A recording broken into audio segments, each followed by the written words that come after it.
sont de nouvelles... Le chef de l'État gabonais, Ali Bongo, sera candidat à la prochaine élection présidentielle prévue en 2023. Le président a en effet dévoilé son ambition d'être à nouveau en lice samedi 24 décembre à la clôture du 12e congrès ordinaire du parti au pouvoir, le Parti démocratique gabonais.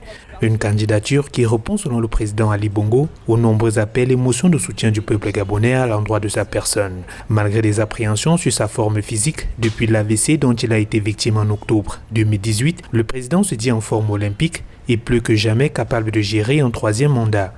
Dans un monde de plus en plus complexe, instable, incertain, interdépendant, le Gabon a besoin plus que jamais d'un dirigeant capable et expérimenté, a-t-il déclaré.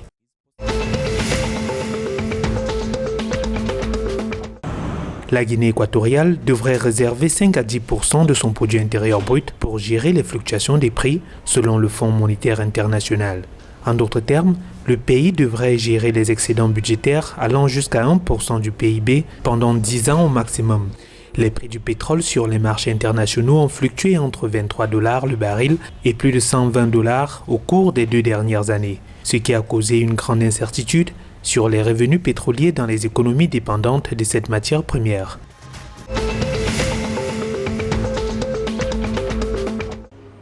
Le Cameroun a engrangé 2025 milliards de francs CFA de dettes fiscales non pétrolières à la fin 2022 contre 1760,1 milliards de francs CFA sur la même période en 2021, soit une augmentation de 269,9 milliards de francs CFA.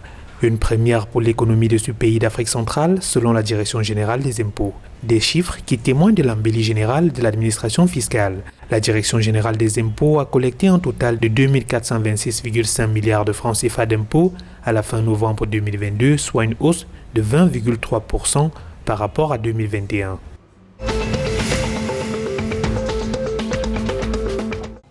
Le gouvernement centrafricain dément les tensions de trésorerie annoncées par le ministère des Finances.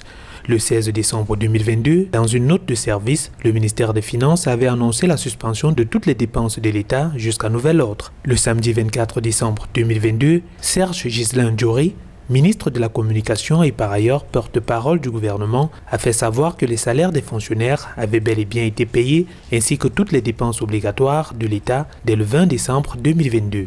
Nous avons tout simplement tendu un piège pour savoir quels sont ceux qui sont vraiment de cœur avec la République centrafricaine, a-t-il déclaré.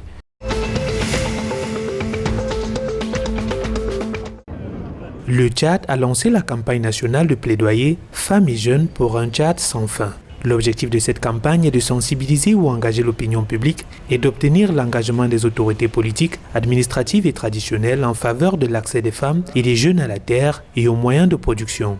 Ce projet contribuera à soutenir la réforme et la sécurisation foncière, la transformation des conflits liés au foncier, la mise en œuvre des terres et l'amélioration de l'administration foncière au Tchad.